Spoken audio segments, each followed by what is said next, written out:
Today, inshallah azza wa jal, we're going to discuss another very important aspect of the deen of Allah azza wa jal, and it is concerning the Awliya of Allah, the saints, the Awliya, the friends of Allah azza wa jal. Who's a wali and who's not a wali? And what's the correct way that we're supposed to look at this issue? Like every other issue in the deen, especially the issues that are connected to the aqidah of the Muslim, we have to be in the middle and we have to do our best. It is wajib, lazim, it's an obligation upon us to understand that particular thing in the way that Allah wants it to be understood. We understand that particular thing the way the Prophet ﷺ intended, the way he articulated it. The names and attributes of Allah, we understand them the way Allah wants us to understand them, not the way we want to, or this one or that one.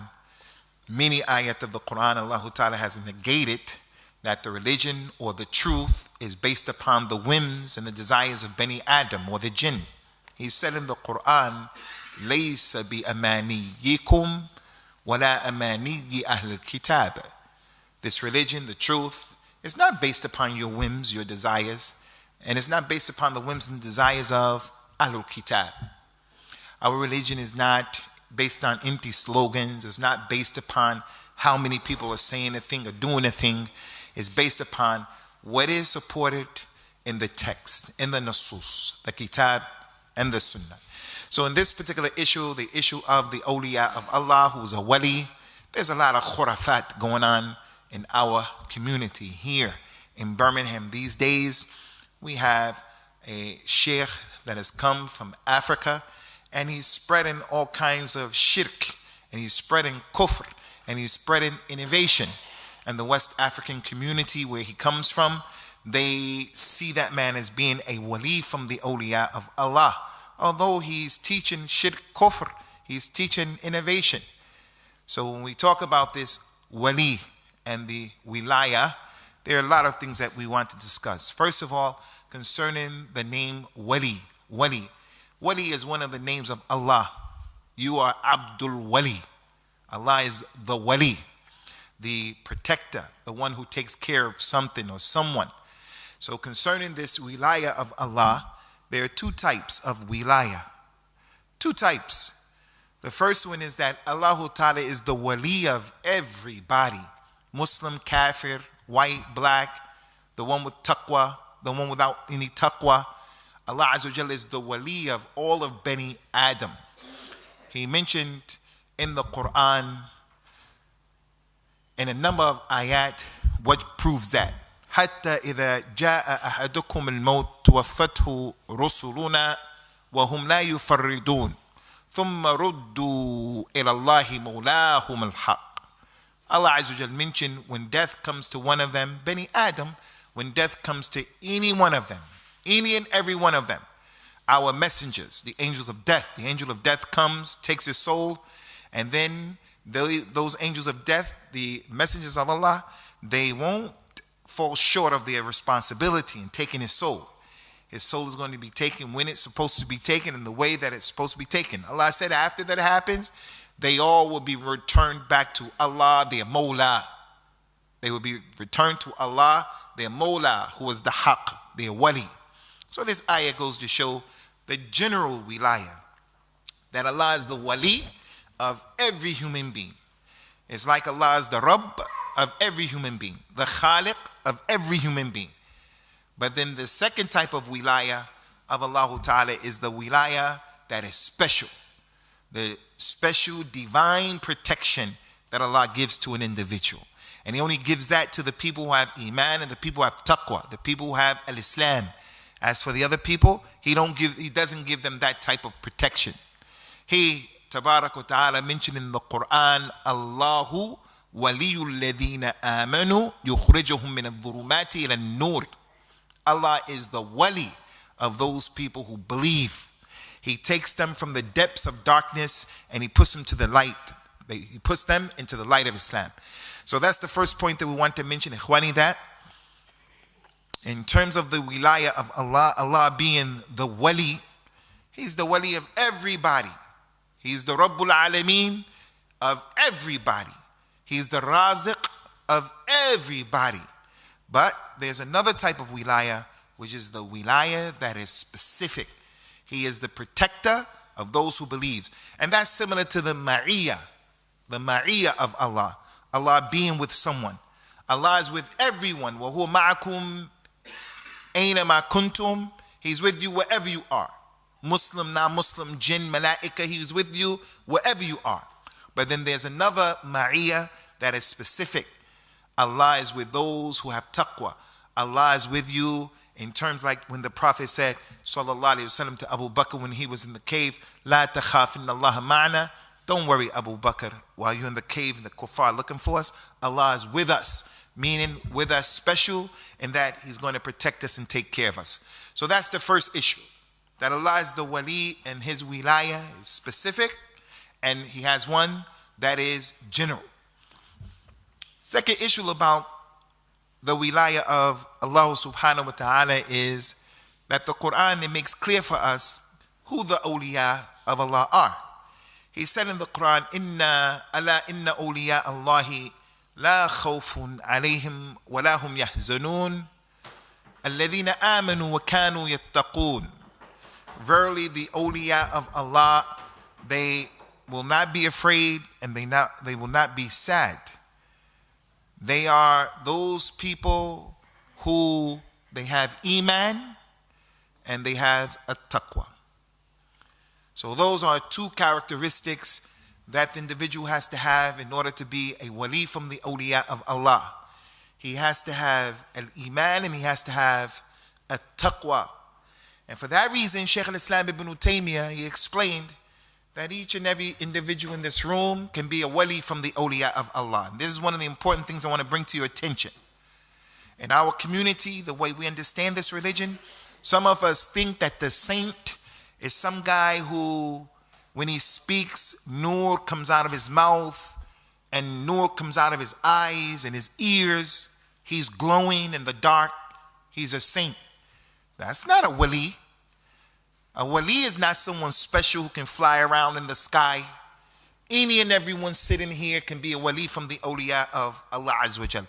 Any and everyone. The lady, the woman, she can be a waliya from the awliya of Allah. So get it out of your head that the wali, the saint, is someone who has some special clothes. In Egypt, there's a university there called Al-Azhar, Al-Sharif. The shuyukh who teach there, who graduate from there, they wear a special type of thobe, a coat, and so forth and so on. When the person sees him, they say, hey, Mawlaya, my Mawla, like he's a wali, automatically. The wali of Allah, he doesn't have any special clothes, no special slogans. He doesn't have something special in his body. The one who has long hair, some people understand this. If you see a person with long hair, it's an indication that he's a mujahid. He's a wali from the awliya of Allah, not like that. They're any and every individual. You, me, anyone. And everyone has to make it his business to struggle and strive to be a wali from the awliya of Allah, as opposed to sitting back saying he's a saint, so you pay him money and you ask for his dua. From what we have received in the way of revelation from the Nabi sallallahu alaihi wasallam that proves his point is the hadith that's been collected by Imam Bukhari and it's on the narration and the authority of Abu Huraira radiyallahu anhu. It's in the 40 hadith of Imam al-Nawawi. For those of you who want to go back, hadith number 38.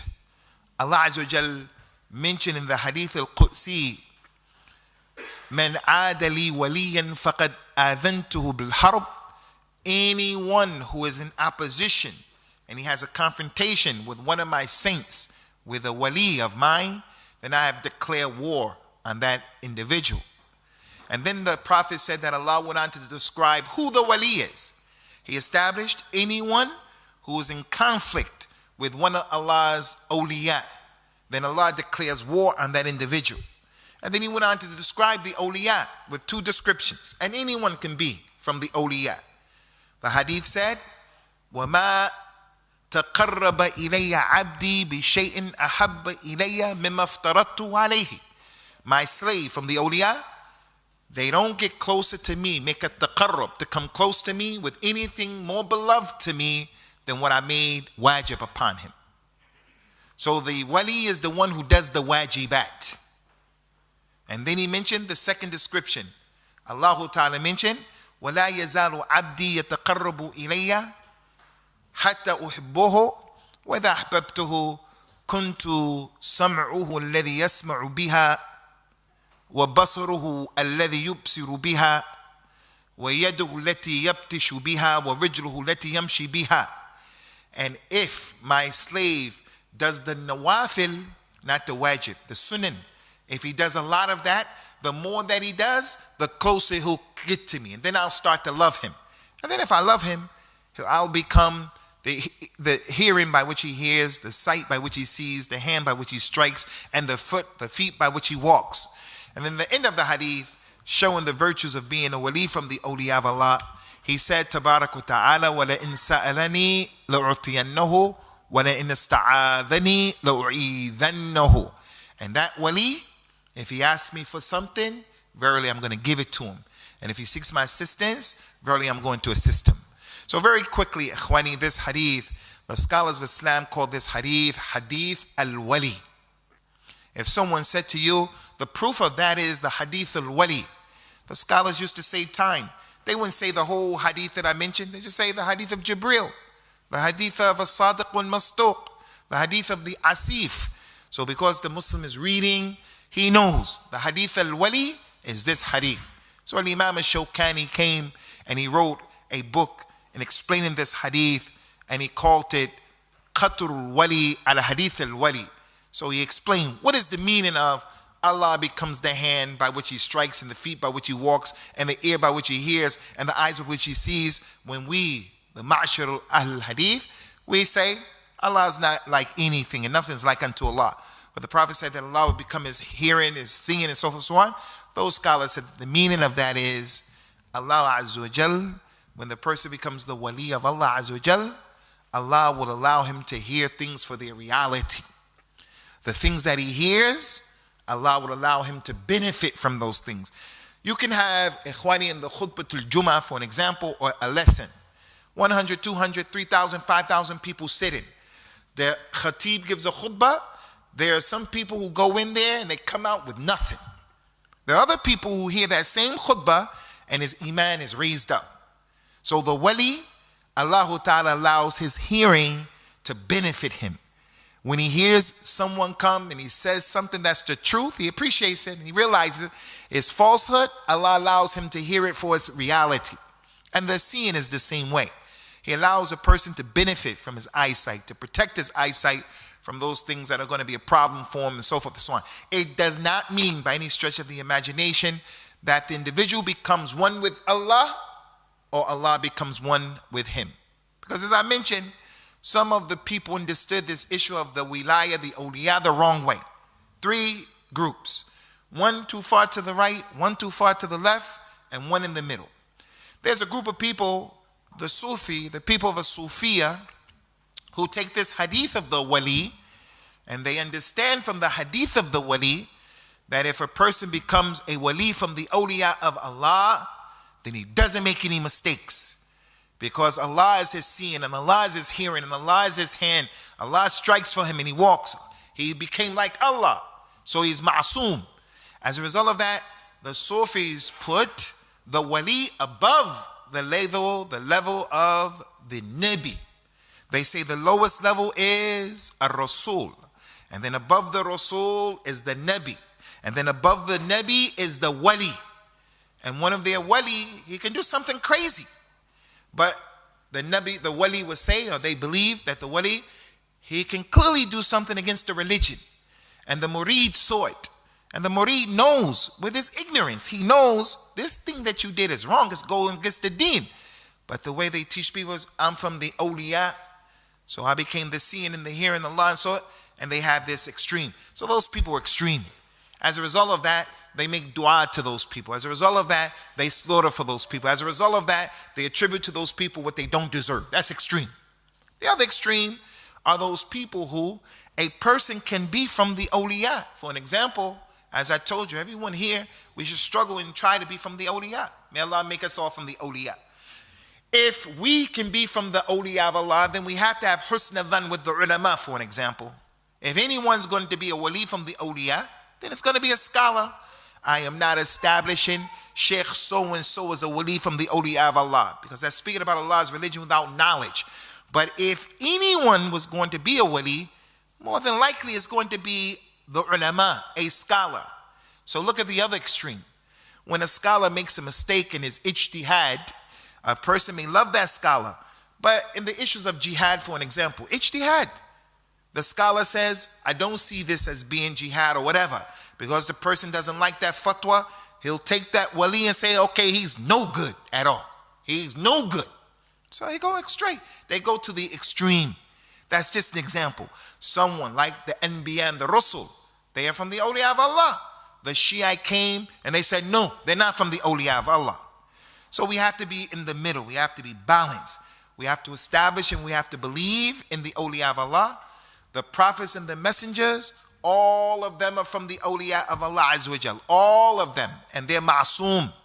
As for regular Bani Adam, the prophets, companions, sallallahu alayhi wa sallam, radiyallahu anhum ajma'in, they were from the Awliya of Allah.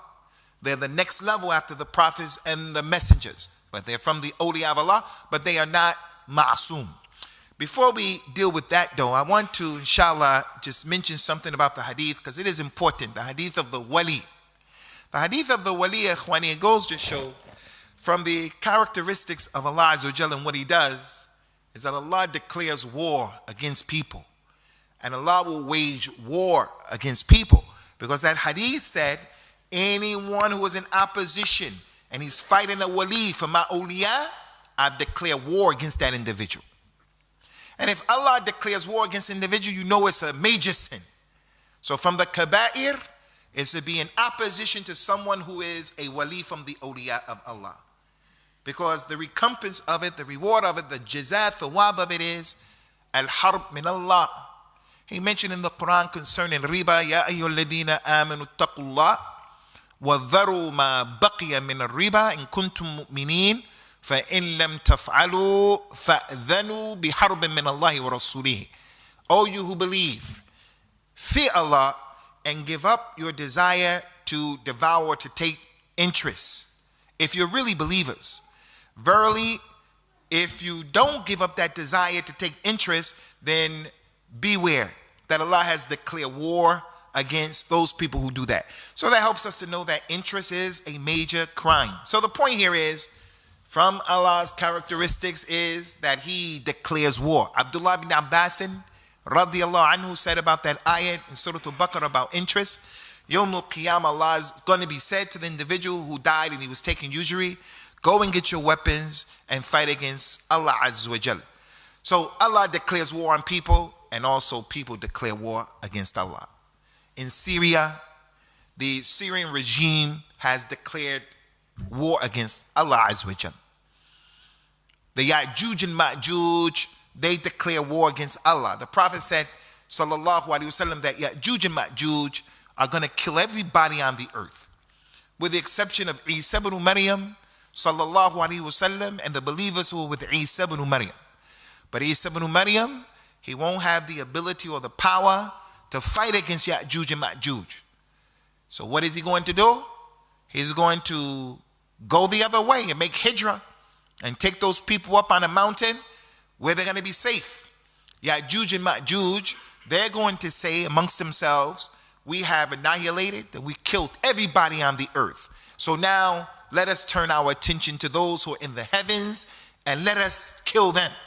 At that point, Allah subhanahu wa ta'ala is going to destroy them. So the point is, people declare war against Allah, and Allah declares war against the people. And the declaration of war that Allah ta'ala declares the people is not like some mubaraza where they're going to have a duel. Clearly, Allah ta'ala is al-qawi, and he is above the people in might and power. It is a threat telling people, don't do this particular thing. And from those things that would guarantee a person's destruction is being in opposition to the awliya of Allah subhanahu wa ta'ala. And the hadith of the wali is, well, ikhwani, important issue about it is, if a person wants to become a wali from the awliya of Allah, then he has to do the fara'id. He has to do what's wajib. He has to do the 5 prayers every day. He has to give zakat. He has to make hajj. Those things that are wajib, he has to do. We say that these people of a tasawwuf, they're not from the awliya of Allah.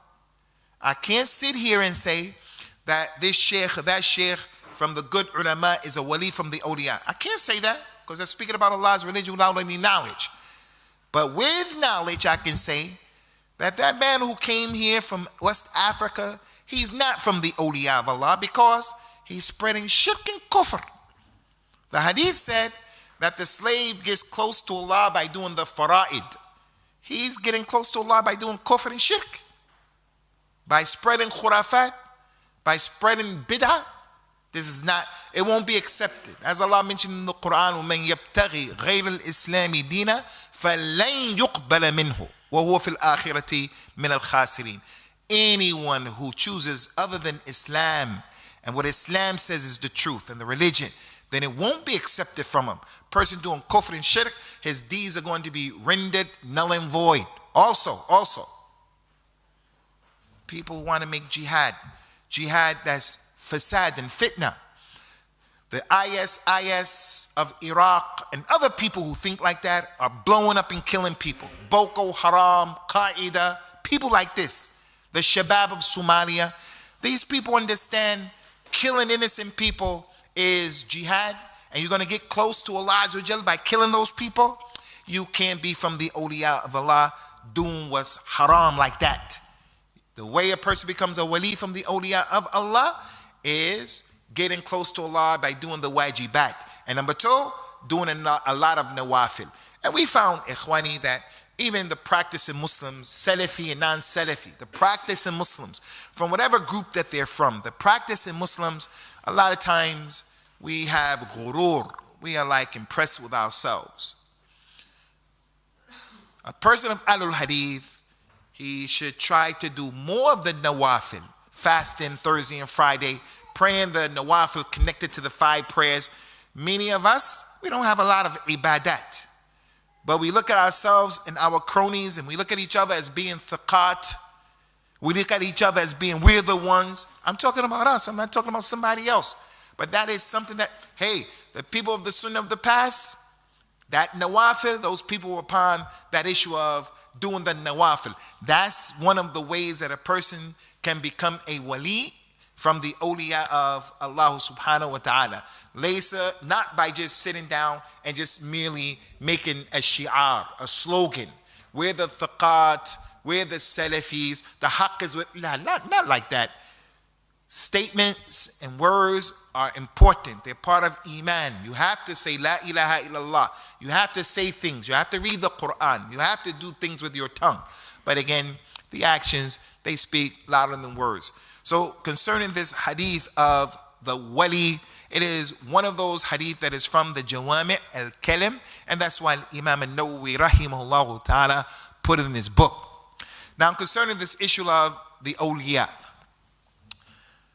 Allah ta'ala, he has awliya, and also a shaitan, he has awliya.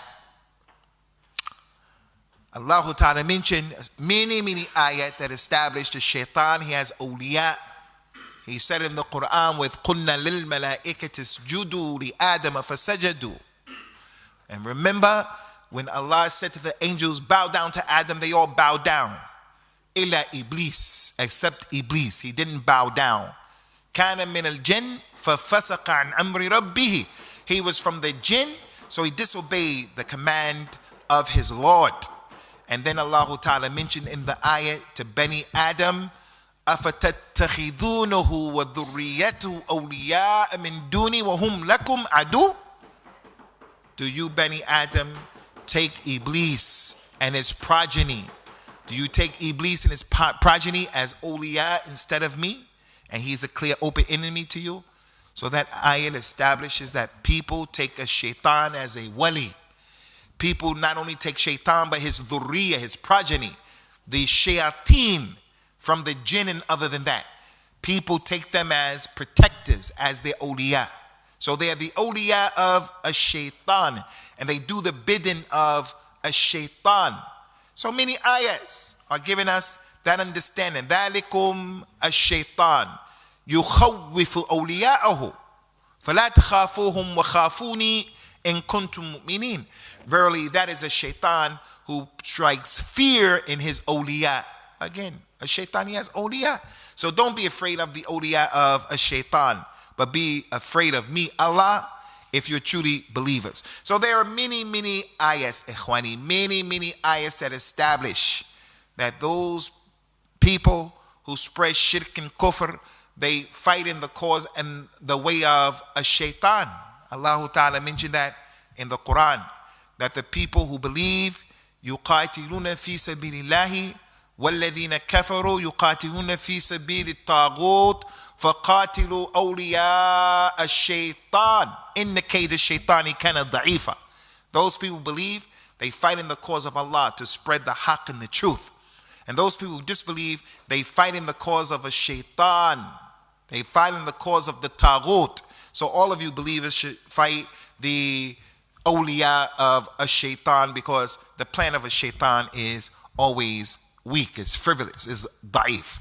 So those people who spread mischief and they make fasad and they make fitna and they spread amongst the people shirk and kufr, it's not permissible to think and to believe or to perceive them as being the awliya. As we mentioned, the awliya of Allah Azza wa Jalla, the saints of Allah, the friends of Allah, are those individuals who have the proper iman, and it could be anybody. And they also have a taqwa. From the wajibat, the actions and the deeds that an individual can do to become from the awliya of Allah, as I was mentioning before in the hadith of the wali, is that it's the wajibat that get people close to Allah. The best fard, the best wajib, if you want to get close to Allah, the best one is through the salah. There's nothing better than that. If you know a person who's not praying, wallahi, he can't be from the awliya of Allah. If you want to struggle and strive, make jihad to be from the awliya of Allah or on their way, then the best way to do that is the salah. I don't say from the best ways, the best way. After tawheed, the best way is the salat. It's the most important physical action that you can do to become from the awliya of Allah. Abdullah bin Mas'ud said that a man came and asked the Prophet sallallahu alaihi wasallam, Ya Rasulullah, what is the most beloved deeds to Allah? The hadith of the wali said, the slave will not continue to do the nawafil until I love him. And if I love him, then I become his hand, his eyes, his feet, and so forth and so on. What is the best deed that Allah loves? The Prophet, he says, sallallahu alaihi wasallam, as-salat ala waqtiha, making salat at his right time. Allah loves that, and he loves that the slave would do it. In Surah Al-Alaq, one of the ayahs of the Quran where we are commanded, encouraged to make sajda, in Surah Al-Alaq, Iqra bismi rabbika alladhi khalaq, towards the end of the surah, Allah Ta'ala said, wasjud waqtarib. Make sajda, make salat, and you'll get close to Allah. The Prophet says, sallallahu alayhi wasallam, aqrabu ma yakun al-abd min rabbihi wa huwa sajid. The closest that the slave is to his Lord, the closest that the slave is to his Lord is when he's in sajda. And the sajda here is talking about the salat. So anyone who wants to be a wali from the awliya of Allah, then let him be of those people who make the salat. Let him be of those people who make the 5 wajibat. They make the Jummah prayer, which is wajibah, and they make the 2 Eid, which is wajib, and also they do the nawafil connected to that. Al-istikhara, ad-duha, the 2 rakats of al-fajr, and other than that, going into the house, all of those things that the Prophet used to do, sallallahu alayhi wa ala alihi wa sallam. Also from the wajibat, ikhwani, that will get a person close to Allah, and I remind you of this, is being fair and just. Being a person who's fair and just. Not being a person who is oppressive. When things go against your friend, you're not fair, you're not just. The Muslim is accountable for being a person who stands out for justice, whether it's against him or for him, against the closest people to him, his masjid, or other than that. Authentic hadith, the Nabi described the situation that's going to happen Yawm al-Qiyamah, and he said, Sallallahu alayhi wa ala alihi wa sallam, Inna al-muqsitin indallahi ala manabir min nur, ala yamin al-Rahman, wa kilta yadayhi yamin, alladhina ya'diluna fi hukmihim wa ahlihim wa ma wallu. Verily the people who are muqsitin. The muqsit is the one who is fair and just. He's fair. Like during the time of the companions of jihad that they used to do. Their jihad. Allah told those companions, لا ينهاكم الله عن الذين لم يقاتلوكم في الدين ولم يخرجوكم من دياركم أن تبروهم وتقسطوا إليهم إن الله يحب المقسطين. Ya Muhammad, Allah has not prevented you. He has not prohibited you from being fair and just and to deal kindly with those kuffar of Quraysh, the mushrikun, who do not expel you because of your religion like Quraysh. They don't fight against you because of your religion like Quraysh. These people were fighting you. Allah did not prevent you from being kind and just with them and fair. And Allah loves the muqsiteen. So in the hadith he said that the fair and the just people, they would be on mimbars. The mimbar, like in a masjid, pulpits made of light. And they would be on the right side of Ar-Rahman. They would be on mimbars close to Allah.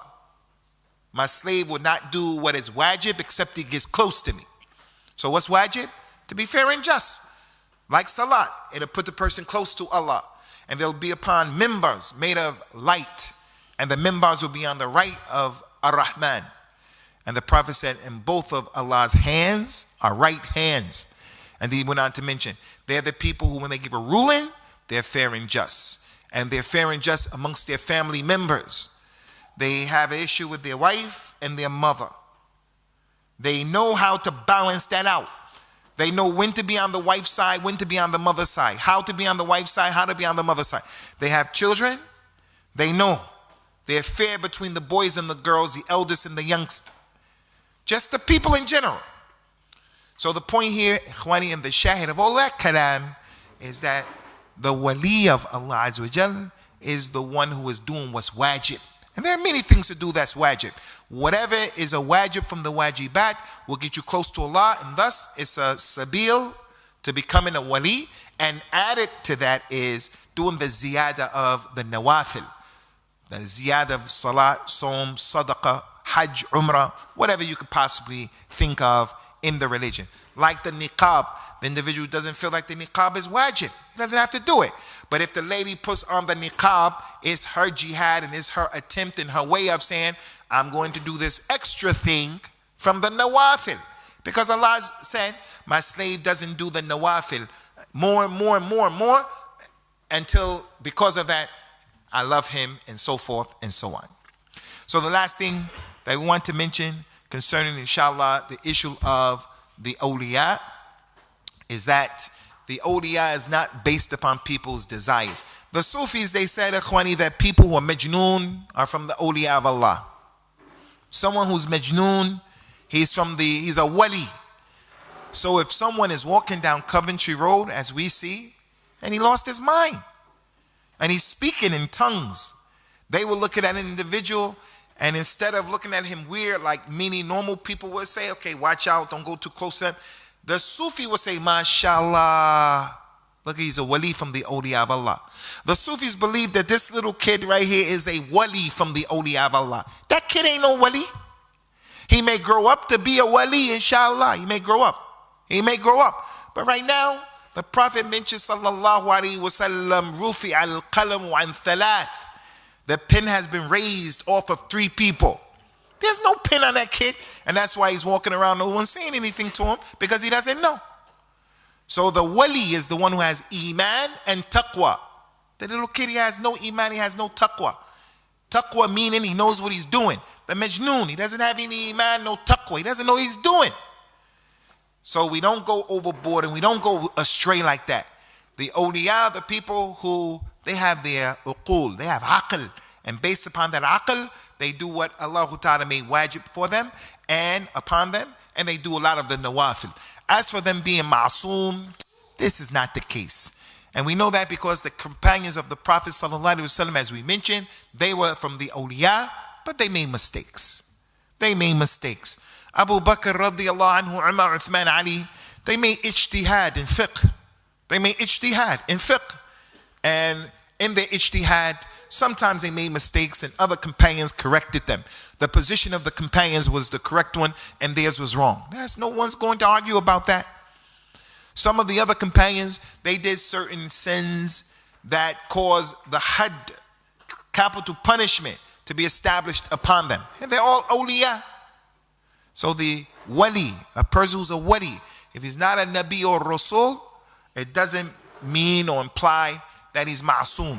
So if a person happens to be a wali from the shuyukh, from the ulama, from the ubad, from the salihin, from the muttaqeen, we don't go overboard and say that that person is occupying a station that is higher than the prophets and the messengers. And based upon the hadith of the wali, Allah Azza wa Jal has come inside of him.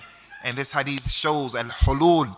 Allah is one with the awliya and the awliya one with Allah Azza wa Jal.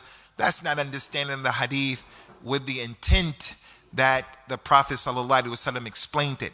So we understand these issues ala maradillah. And we understand these issues ala marad Rasulillah sallallahu alaihi wasallam. The way Allah wanted it to be understood. The way the Prophet wanted it to be understood. So we're going to stop here, inshallah azza wa jal. And if you brothers have any questions concerning what we mentioned today, you can put your question forward. Tafaddalu. أيوة تفضل يا أخي بلال.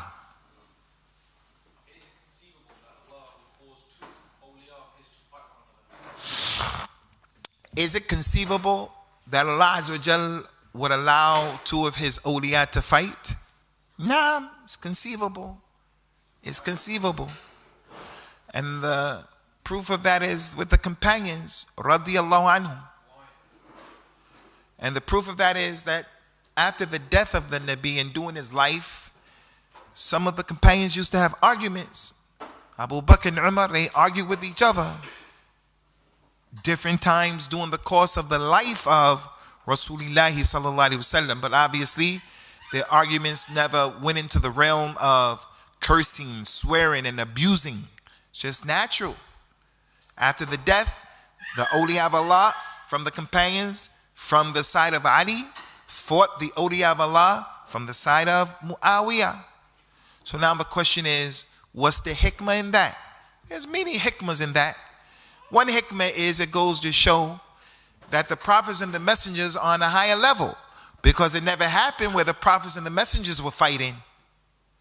The awliya with the prophets and the messengers. Even Musa, when he came and he grabbed his brother's lihya, he grabbed it because he thought his brother had something to do with Bani Israel worshiping the thing. But they weren't fighting like that.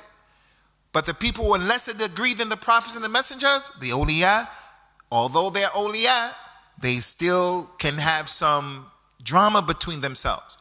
Another benefit of that, ikhwani, is it teaches us, it said those mistakes that those companions had made, radiyallahu anhum, the fact that it shows us what to do and what not to do. We look at those other companions who didn't get involved, so they become the ones who are the example, the qudwa. And also, with the ones who had got involved, it's a benefit. How? It's a benefit because it's a fitna. It's a test. During the khilaf of Ali, when that fitna was taking place, Ali sent his son Hassan and he sent Ammar ibn Yasir to Iraq, because that's where the drama was. He sent them from Medina to Iraq. They went into the masjid of the Iraqiyin who were agitated and they wanted to fight against Ali with Muawiyah and them. Hassan is the son of Ali. He gets on the top step on the minbar, and Ammar ibn Yasir got on the bottom step, and between them was one step. And Hassan began to talk. One of the two began to talk, and he said, hey, people of Iraq, Aisha, they're against Aisha. Aisha is a fitna. She's a test for you. She's from the people of Al-Jannah, and she's the Prophet's wife. They supported Aisha. They wanted to fight Ali with Aisha. So they said, Aisha is a test. She's a fitna for you. She's the wife of the Nabi and she's in Jannah. But with her, Allah is testing you. Do you obey Allah and His Messenger, or do you obey her? So that was a fitna. So those companions fighting is also a test. It's a test. Some people fell in the test by getting in there and saying bad things about the whole group, or bad things about Ahlul Bayt, or bad things about the people who are against Ahlul Bayt. As for the person who passes the test, he's the one who says, رَبَّنَا اغْفِرْ لَنَا وَلِإِخْوَانِنَا الَّذِينَ سَبَقُونَا بِالْإِيمَانِ وَلَا تَجْعَلْ فِي قُلُوبِنَا غِلًّا لِلَّذِينَ آمَنُوا. The dua that the people say for the people who went before. Oh Allah, forgive us and forgive our brothers who preceded us in Iman. And don't put in our hearts any animosity or enmity towards those who believe, towards those believers. So there are a number of benefits from that issue. Allah does what He wants to do. Any more questions, Ikhwani? Any more questions out there? Yusuf, you have something? No? Okay, then inshallah we're going to stop here next week. Bienvenue. I don't know what the schedule is, but we encourage you to try to start bringing a person or two out. I think every week we should try to bring someone out so that we'll be able to spread our dawah more. The other thing is, Ikhwani, one of the brothers who attends our program here, he has a son, a young son. His name is Isa. Isa has some medical issues, some challenges, some stuff that's going on with him right now. I want to ask you brothers and you sisters not to forget Isa in your dua, that you ask Allah Ta'ala to give him the complete and the exact shifa for his situation, and also for all of the Muslims. But I'm not saying just right now you say that, but I'm saying always remember that kid and the Muslims who are sick, because they are in need of our dua. And as I mentioned, the dua of the wali, Allah said, وَلَئِن سَأَلَنِي لَأُعْطِيَنَّهُ. If he asks me for something, I'll give it to him. If he asks me for something, I'll give it to him. So if we put the wilaya only with certain people, and it's not for everyone to race to be a wali, then we are cheating ourselves. Because now none of those people are here, those special people. They're not here with us. And we need dua for Isa. We need dua, and we look at ourselves as being unworthy. We're not Awliya. No, someone could be a wali in here. But you have to be careful about thinking, I'm a wali. Don't walk around like that. Wallahi, I'm a wali. Don't be like that. Struggle, strive, try to be a wali, and don't think that you can't be a wali. The Mahdi of the Sunnah. The Prophet said about him, sallallahu alaihi wasallam, yuslihu Allah fi laylatin wahida. Allah will rectify his situation in one night. Al-Imam ibn Kathir, the Hafiz, Al-Imam Abu Fida Ismail ibn Kathir, rahimahullah, he said about this hadith in Al-Bidayah wa Nihaya, he said that the meaning of this hadith, according to Ahlul Hadith, is the Mahdi is not always going to be a practicing person. He's not always going to be a religious person, but in one night, Allah will change his situation. Umar radiallahu anhu, he wasn't always from the Awliya of Allah. He wasn't always from them. And then he became from the A'zam Awliya of Allah Ta'ala, min dun al-anbiya wa rasul, salawatullahi wa salamuhu alayhim ajma'in, wa ala ashabin nabiyyi sallallahu alayhi wa sallam. هذا ونسأل الله تعالى أن يوفقنا وإياكم لما يحب ويرضى. والسلام عليكم ورحمة الله وبركاته.